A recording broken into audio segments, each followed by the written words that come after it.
Mais uma vez, bom dia a todos, a paz do Senhor Jesus Cristo.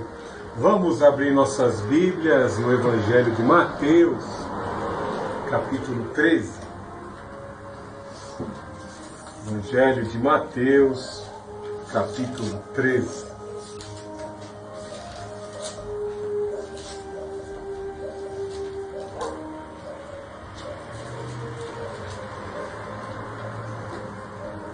Evangelho de Mateus, capítulo 13, nós vamos ler alguns versículos, começando pelo primeiro versículo. Mateus 13. No mesmo dia, tendo saído de casa, Jesus assentou-se à beira-mar. Grandes multidões reuniram-se junto a ele, de modo que ele entrou num barco e sentou-se, e todo o povo estava em pé na praia. E falou-lhes muitas coisas por meio de parábolas, dizendo: o semeador saiu a semear. Enquanto semeava, uma parte das sementes caiu à beira do caminho, e as aves vieram e a comeram. Outra parte caiu em solo pedregoso, onde não havia muita terra, e logo brotou, pois a terra não era profunda. Mas saiu o sol e a queimou, e como não tinha raiz, secou.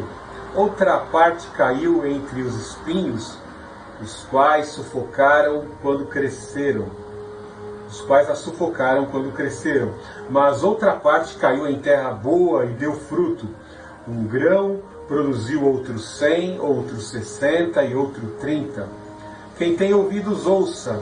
E aproximando-se dele, os discípulos lhe perguntaram: por que falas às multidões por meio de parábolas? Jesus lhe respondeu: porque a vós é dado a conhecer os mistérios do reino dos céus, mas não a eles. Deus Altíssimo, Deus de amor, Deus de poder, nós te amamos, te adoramos, te engrandecemos. Que privilégio é podermos nesta manhã pregar a tua palavra, meu Deus. Privilégio, Pai Santo, é aceitarmos essa palavra, meu Deus, e fazermos parte do teu reino que não terá fim, teu reino de abundância, teu reino de justiça e paz, teu reino que é perfeito. Senhor Jesus Cristo, nós invocamos o teu poder, o poder do teu Espírito Santo, que já opera em nós, que afaste todo mal, que afaste os inimigos da mensagem, que afaste os inimigos da tua igreja, que afasta, em nome do Senhor Jesus Cristo, todos os empecilhos, todo o mal, toda a enfermidade. Ora vem, Senhor Jesus, com o teu reino e transforma o nosso ser. Abre, Pai Santo, as entradas do reino dos céus para as nossas vidas, por meio da obra do teu Espírito Santo, construindo, frutificando em nós os frutos, Pai Santo, para que tu possas se alegrar, para que possamos ser galardoados na tua presença. Senhor Jesus Cristo, tu és o único Rei e Senhor. Ora, vem com teu reino, Senhor Jesus Cristo, e o imponha sobre esta terra, dissolvendo todo o mal, em nome do Senhor Jesus, o Rei dos Reis. E assim, nesta manhã, a remanescente cristã Filadélfia adora ao Deus Altíssimo, adora ao Senhor Jesus, adora ao Santo Espírito. Amém. Louvado seja o nome do Senhor Jesus Cristo. Quantos reinos já se estabeleceram sobre a face da terra e construíram grandes monumentos, e através de notas arqueológicas nós podemos assim periodizar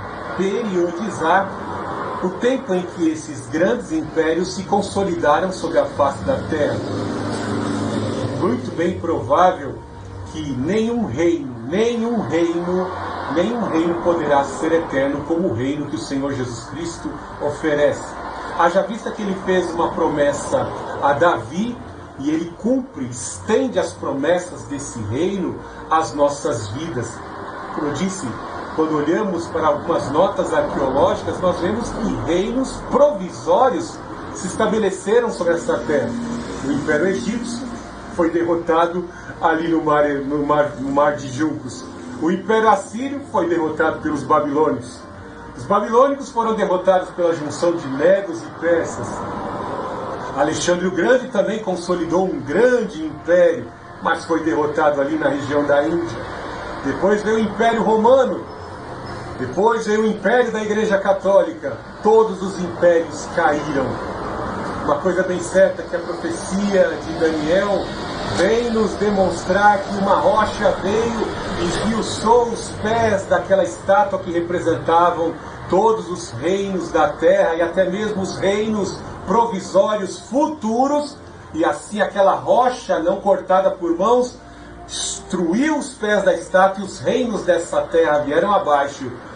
E depois que desta rocha vai surgir um novo rei que não terá fim, dando cumprimento ao reino eterno que foi prometido a Davi. O teu sucessor será pai tutor de um reino eterno, um reino que não terá fim.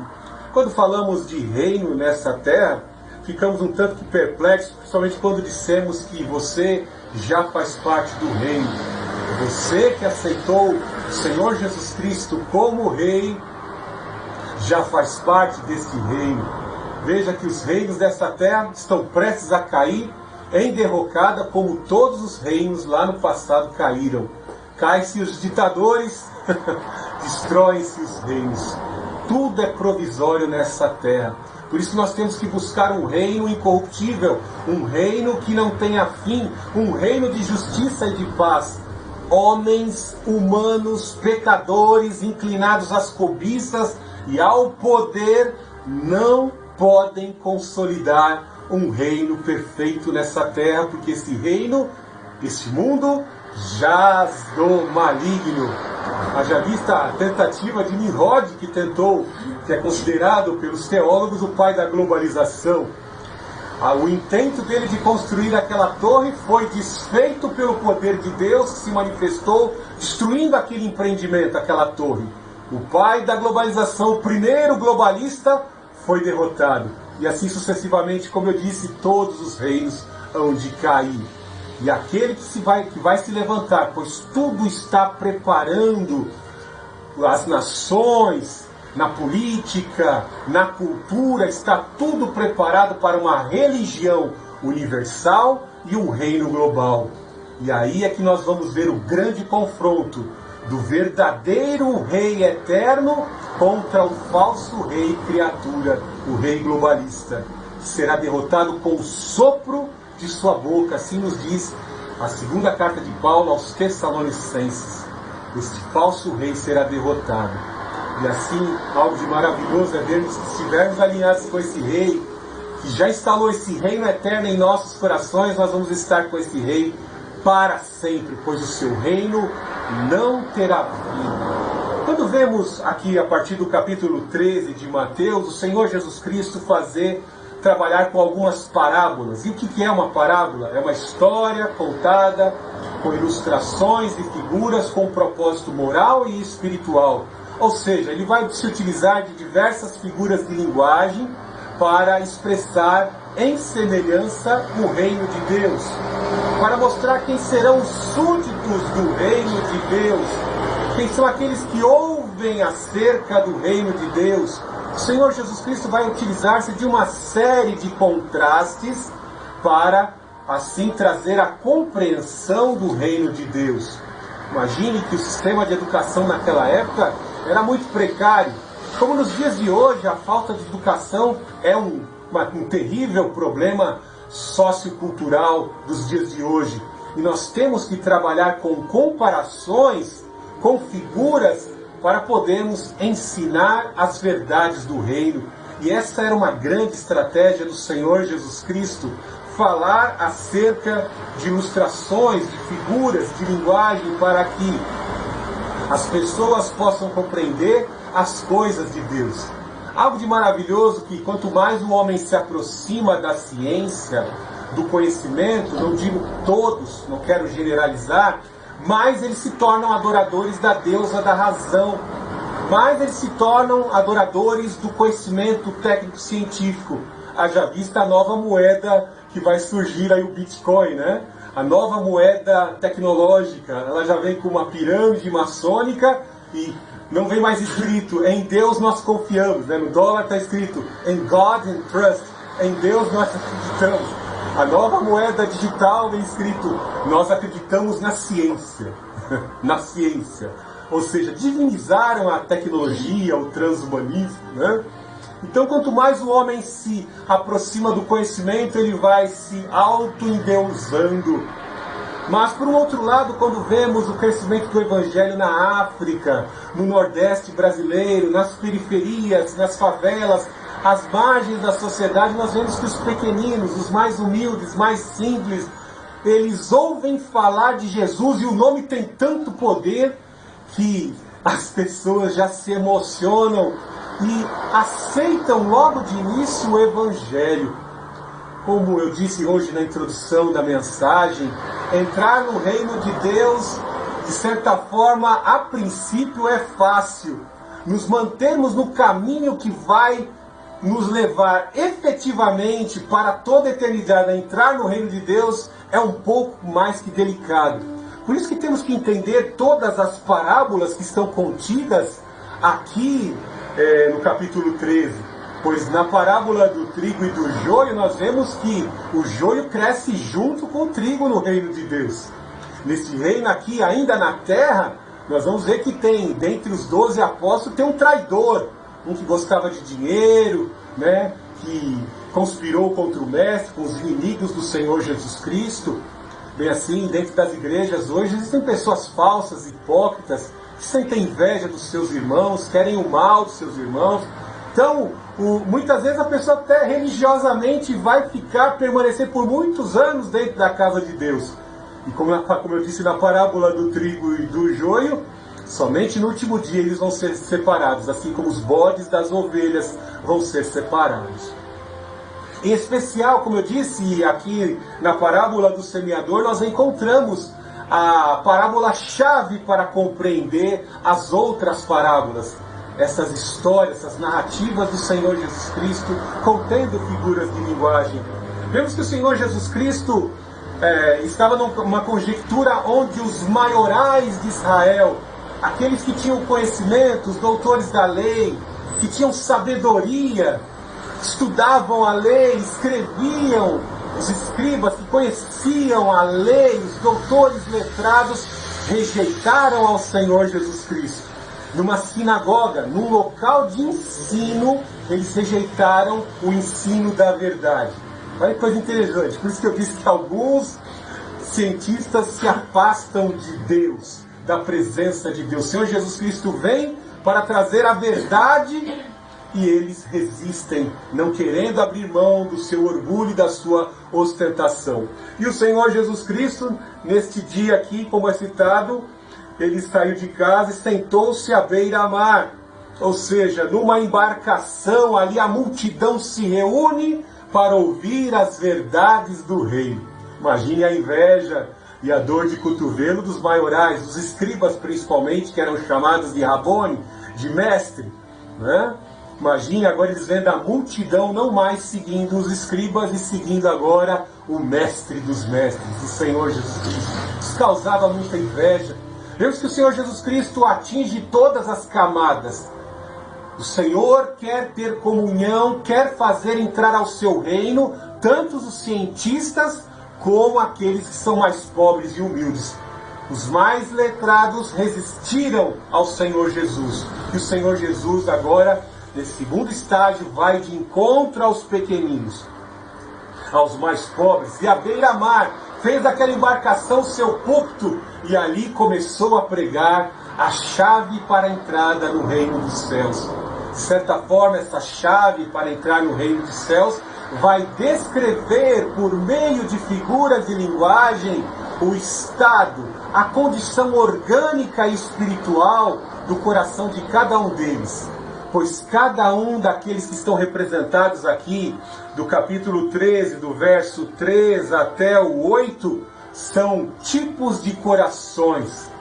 Representam condições orgânicas e espirituais, individualmente de grupo de pessoas. Vejamos esses 4 tipos de coração, pois a ilustração assim nos diz que um semeador, que representa o Senhor Jesus Cristo a princípio, e todos os pregadores da palavra de Deus, são espécies de semeadores que saem pregando o Evangelho em toda e qualquer circunstância, em conversações, em diálogos, lançam a semente da palavra de Deus. E cada pessoa que ouve é um tipo de solo. Cada coração é um tipo de solo que está recebendo as sementes da palavra de Deus. Vejamos que o primeiro tipo de coração é citado aí no 13:3. Falou-lhes muitas coisas por meio de parábolas, dizendo: o semeador saiu a semear. Enquanto semeava, uma parte das sementes caiu à beira do caminho e as aves vieram e a comeram. Note que parte das sementes, então, assim lançadas pelo semeador no meio do caminho, foram comidas pelas aves dos céus. As aves do céu encontraram ali um prato cheio na beira do caminho e comeram estas sementes. Um segundo tipo de coração aqui, um tipo de solo, é uma parte das sementes que caem em um coração que está repleto, é pedregoso, tem pedras, assim é dito no verso 5. Outra parte cai em um solo pedregoso que não havia muita terra, e logo brotou, pois a terra não era aprofundada, mas saiu o sol e a queimou. Veja outra parte das sementes caindo em um terreno, em um solo, onde haviam muitos espinhos que acabaram por sufocar aquela semente e as sementes não puderam crescer. E uma outra parte das sementes caem ali numa terra boa e fértil que vai produzir 100. Um grão vai produzir 100, outros 60 e um só grão vai produzir 30. Olha só, veja, 100, 60 e 30. Começou do maior para o menor, daquele que recebeu uma semente, um grão de semente. Vemos algo maravilhoso aqui, que 3 corações, de certa forma, vêm representar pessoas que recebem o Evangelho e não valorizam a preciosidade da palavra de Deus. Em especial para os discípulos, com exceção de Judas, que se suicidou, o Senhor Jesus Cristo disse: vós já estáis santificados pela palavra. A palavra de Deus entra pelos nossos ouvidos e trabalha a nossa consciência para que nos ajudar a discernirmos o que é certo e o que é errado, o que nos aproxima de Deus e o que nos afasta de Deus. Quanto mais nos aprofundamos no conhecimento da palavra, mais ela produzirá intimidade, mais nos estaremos próximos de Deus. E Deus assim vai, de certa forma, delegar mais compromissos, mais responsabilidades, e redundará em posições maiores quando o reino de Deus efetivamente for implantado, cumprindo ali 2 Pedro capítulo 3. Vejamos que aqui os discípulos, num certo ponto, eles vão perguntar, né? Eles ficam ali perplexos, indagantes, né? Os pequeninos ouviram aquilo e acharam maravilhoso, né? Mas talvez quando chegarem em casa ficaram tentando lembrar e ficaram com dúvida. Mas mesmo assim creram em Deus. Agora já os mestres, os discípulos falaram: mestre, o senhor fala por mistérios, parábolas, essas figuras de linguagens, essas narrativas com figuras, nos traga a interpretação disso. E o Senhor Jesus Cristo, a princípio, mostra que aquela situação onde ele estava entregando as parábolas, os ensinamentos para entrar no reino dos céus, era o cumprimento de uma profecia que está lá em Isaías capítulo 6, né? No capítulo 6, verso 9. Veja no verso 12, 13, 12, que ele vai repetir o que Isaías profetizou lá atrás acerca do Rei Eterno, que possui um Rei Eterno, Reino Eterno. Verso 12: pois aos que têm lhe será dado, e terá em grande quantidade, mas aos que não têm, até aquilo que têm lhe será tirado. Por isso eu vos falo por meio de parábolas, porque vendo não veem, ouvindo não ouvem, nem entendem. E nele se cumpre a profecia de Isaías que diz: ouvindo ouvireis, e nunca entendereis, e vendo vereis, e jamais percebereis, porque o coração deste povo se tornou insensível, e com os ouvidos ouviram, de má vontade fecharam os olhos para que não vejam, nem ouçam com os ouvidos, nem entendam com o coração, nem se convertam, e eu os cure. Note aqui a enfermidade espiritual da arrogância que o conhecimento pode produzir. A começar pela casta de fariseus, principalmente, que tinham conhecimento da letra e que mataram, e que impedem, que resistem à obra do Espírito Santo. É um versículo um tanto que misterioso, veja que ele fala de mistérios, mistérios do reino de Deus. Mas esse mistério é revelado aos pequeninos que com simplicidade aceitam já de primeira vez o reino. Já os cientistas, como eu disse, creem na ciência e resistem à obra do Espírito Santo.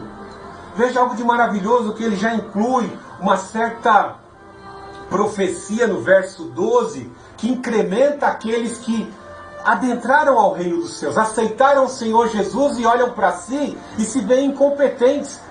Olham para si, mas eu sou iletrado, eu não enxergo, eu não leio bem, não consigo pronunciar bem as palavras, eu não tenho competência em mim mesmo.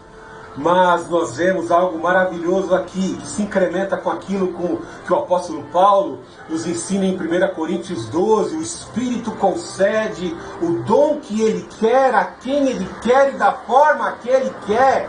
Ou seja, o Espírito Santo, o Espírito do Deus Altíssimo, vem sobre os pequeninos para conceder a salvação, porque ninguém pode se salvar por si mesmo. Por mais que obedeça o Código Penal, o Código Civil, ninguém consegue se salvar. Ninguém, jamais.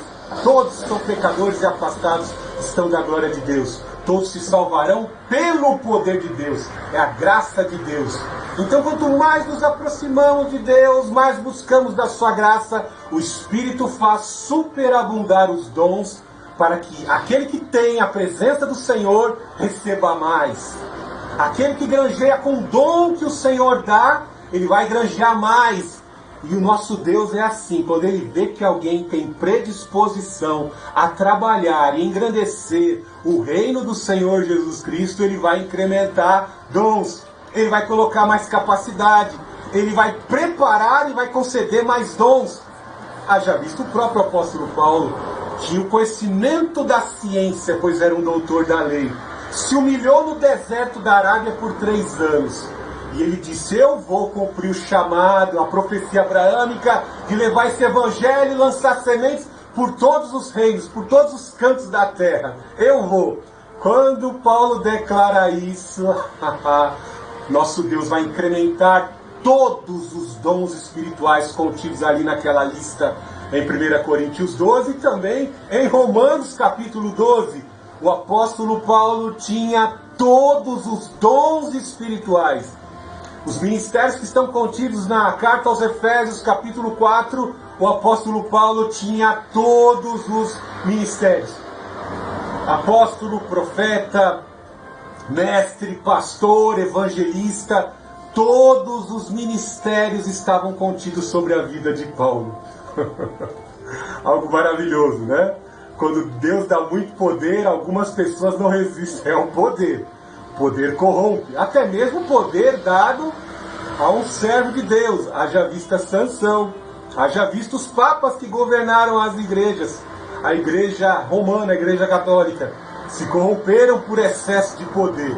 Mas o que o nosso Deus faz? Ele ama os seus filhos. Ele dá poder e ao mesmo tempo ele põe o espinho na carne. Para que você não se encha de orgulho, você não se corrompa e nem ganhe lucro. Paulo fala na carta a Timóteo lá acerca disso, né? Acerca de alguns que tornaram o evangelho fonte de lucro. Ou seja, Deus põe um espinho na carne de Paulo para que ele não se enchesse de orgulho com as revelações e o poder agregado do Espírito Santo no ministério que ele exercia. Por isso que ele fala aqui, pois ao que tem lhe será dado e terá em grande quantidade, mas ao que não tem, até aquilo que tem lhe será tirado. Oportunidades estão sendo dadas, a semente está sendo lançada. Veja que até no último instante ali na cruz do Calvário, os 2 criminosos que mereciam estar ali estavam discutindo, estavam do lado da salvação. Aí nós vemos que um continua blasfemando até o fim. O outro para de murmurar, para de reclamar e reconhece, lembrou da palavra que ele ouviu acerca do rei. Pois até mesmo na cruz estava escrito Jesus, o Nazareno, rei dos judeus. Estava escrito na cruz, ele reconheceu que Jesus era um inocente e que ele tinha um reino.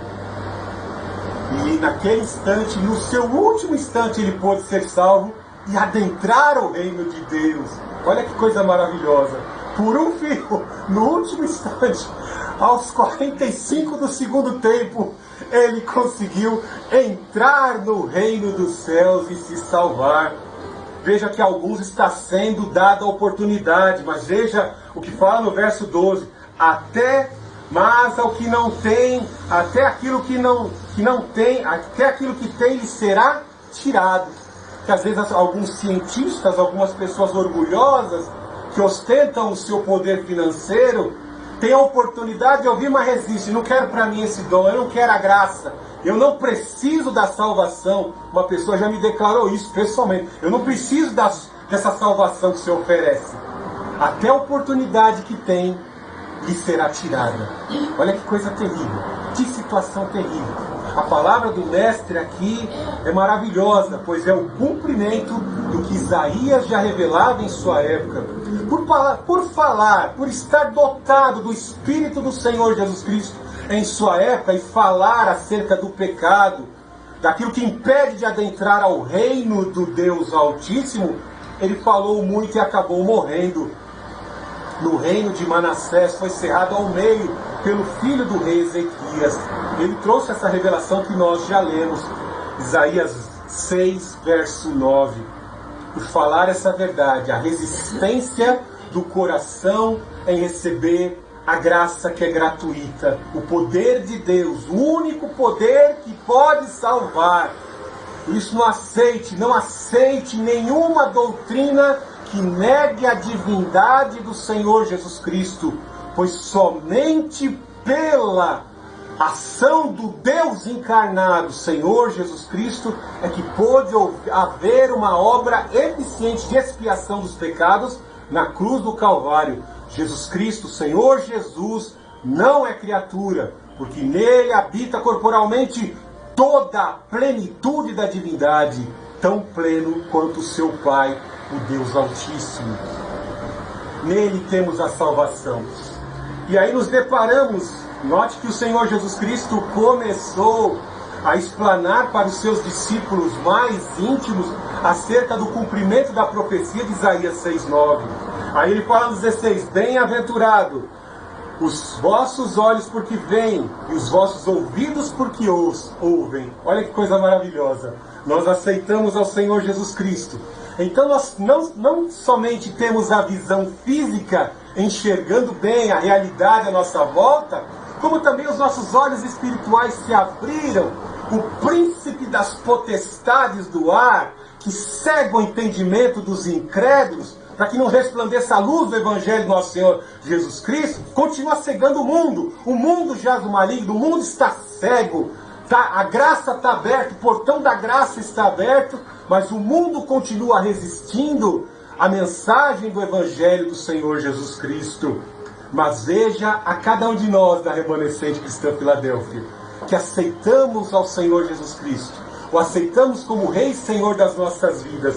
Os nossos olhos já veem, nós conseguimos ver, perceber, sentir a presença do Espírito dele em nossos corações. Nossos ouvidos ouvem, quando nós ouvimos a mensagem, ela toca no coração do pentecostal e ele fala, eita Deus bom, eita Deus lindo. Nós somos sensibilizados pelo Espírito dele. Por quê? Cumprindo Efésios capítulo 1, verso 13, porque já temos língua de fogo sobre a nossa cabeça, é selo, é penhor, é garantia para alcançar as promessas, vencer os desafios dessa vida e chegar ao reino dos céus, o reino eterno. E aí ele começa a falar no verso 17, pois em verdade vos digo que muitos profetas e justos desejaram ver o que vês. Isaías profetizou lá atrás, mas não pôde, como João, deitar ali no peito do Senhor Jesus Cristo. Como Judas, que desperdiçou a oportunidade, o ladrãozinho, que roubava a bolsa de ofertas, ao lado do mestre, vendo os milagres, e rejeitou o Senhor Jesus Cristo. Muitos profetas e justos desejaram ver o que vedes e não viram, e ouvir o que ouvis e não ouviram. Compreendei, pois, a parábola do semeador. Agora ele traz a compreensão para os seus discípulos acerca desta parábola. Veja o que ele fala no verso 19. E todo o que ouve a palavra do reino e não a entende, vem o maligno e tira o que lhe foi semeado do coração. Esse é o que foi semeado à beira do caminho. Então entendemos aqui que o semeador, assim como o Senhor Jesus Cristo, é o evangelista, é o pastor, como o pastor Fernando, que está pregando a palavra de Deus. Você está aqui agora, diante do YouTube ou diante aqui na igreja, você ouve a palavra, aquilo ferve no seu coração, mas você não valoriza, né? Tem uma música lá do Milton Nascimento que fala, né? Amigo é coisa para se guardar no canto esquerdo do peito. A gente valorizar como valoriza o nosso coração, né? Na nossa consciência. Guardar num cantinho da nossa consciência com muito carinho e estima aqueles que nos fazem favores, nos ajudaram, né? Às vezes a gente não valoriza esse grande tesouro colocado em vaso de barro, vaso que vai se decompor, vaso que está ficando velho, vaso que está ficando fraco, cansado. Você não valoriza o que pode te conceder a eternidade. O diabo sabe que ele vai morrer eternamente. Ele já é um morto condenado, já está condenado à eternidade. E ele não quer ir para lá sozinho. Marcos 9:45 diz que o inferno foi criado para Satanás e os seus seguidores, suas hostes malignas. Uma parte desses demônios rebelados, revolucionários, já foram colocados nas cadeias da escuridão. Mas ele quer levar quem? Você que é a imagem e semelhança de Deus. Você que é a imagem e semelhança da coroa da criação de Deus. A criatura a quem Deus mais ama. Ele quer levar para lá, junto com ele. O juízo já foi desferido contra a vida dele. Ele quer levar você para lá. Então aqui veja que as aves são utilizadas, essas aves que comeram as sementes no caminho, na beira do caminho lá, representa Satanás que vem com rapidez ali roubar aquelas sementes, tirar aquela semente da tua vida. Por que eu afirmei com tanta veemência? Muito cuidado. Você está aceitando Jesus no seu coração, você louva dizendo que Ele é Deus e Senhor, mas de repente você vai lá no YouTube e tem um neo-judaizante lá que prega que Jesus não é Deus, que a Trindade não existe. Você cair nessa besteira aí, não tem salvação.